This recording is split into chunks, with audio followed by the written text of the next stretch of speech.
قصدتك وأنت الكريم، دعوتك وأنت العظيم، رجوتك وأنت رب العالمين۔ کن صورتوں میں غیر ملکی ملازم کو ملازمت تبدیل کرنے کی اجازت ہوگی؟ السلام علیکم ورحمۃ اللہ وبرکاتہ۔ ناظرین کرام، آپ سب کا میرے چینل الصفا اسٹوریز میں خوش آمدید۔ سعودی عرب میں ماہر اقتداس علی الحازمی نے کفالہ قانون کے خاتمے سے سعودی لیبر مارکیٹ پر پڑنے والے اثرات کا جائزہ لیا ہے۔ العربیہ نیٹ کے مطابق الحازمی نے کہا ہے کہ نئے قانون سے سعودی لیبر مارکیٹ میں مکمل توازن قائم ہو جائے گا۔ 2022 تک سعودی لیبر مارکیٹ کے کارکنان کے معاشی، سماجی اور پیشہ ورانہ حالت بہتر ہو جائے گی۔ علی الحازمی کا کہنا تھا کہ ملازمت کے معاہدے کے توثیق کی بنیادی کے باعث کفیل اور ملازم کے درمیان اختلافات کا دائرہ محدود ہو جائے گا۔ غیر ملکی کارکن کو ملازمت کا معاہدہ مکمل کرنے پر نئی ملازمت میں قسمت آزمائی کا موقع ملے گا۔ غیر ملکی ملازمت کا معاہدہ ختم ہونے پر کسی پیچیدگی کے بغیر سعودی عرب سے وطن واپس جا سکے گا۔ ملازمت کا معاہدہ نامناسب طریقے سے ختم کرنے کے صورت میں ملازم کو کفیل کے حق تلفی حاصل کرنا پڑے گا۔ یاد رہے کہ سعودی عرب میں نئے قانون کے نفاذ کے بعد غیر ملکیوں کو مختلف سہولتیں فراہم کی جائیں گی، جن میں ملازمت کی تبدیلی کا اختیار شامل ہے۔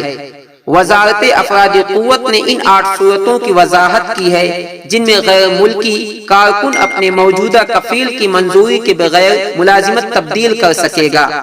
عام حالت میں غیر ملکی کارکنوں کو ملازمت تبدیل کرنے سے پہلے موجودہ کفیل کے پاس 1 سال کام کرنا ہوگا۔ وزارت نے ملازمت میں تبدیلی کی جو صورتیں بیان کی تھی ان میں ایک یہ ہے کہ کفیل کے پاس غیر ملکی ملازم کے ساتھ ملازمت کا مصدقہ معاہدہ نہ ہو تو غیر ملکی کو کسی دوسری جگہ منتقل ہونے کی اجازت ہوگی۔ ہر کفیل کو غیر ملکی کارکن کے ساتھ سعودی عرب پہنچنے کے 3 ماہ کے اندر ملازمت کے معاہدے کی توثیق کی مہلت دی جاتی ہے۔ غیر ملکی ملازم کو مسلسل 3 ماہ تک تنخواہ نہ ملے تو وہ ملازمت تبدیل کر سکتا ہے۔ غیر ملکی کارکن کا ورک پرمٹ یا اقامہ ختم ہو جانے پر بھی ملازمت تبدیل کر سکے گا۔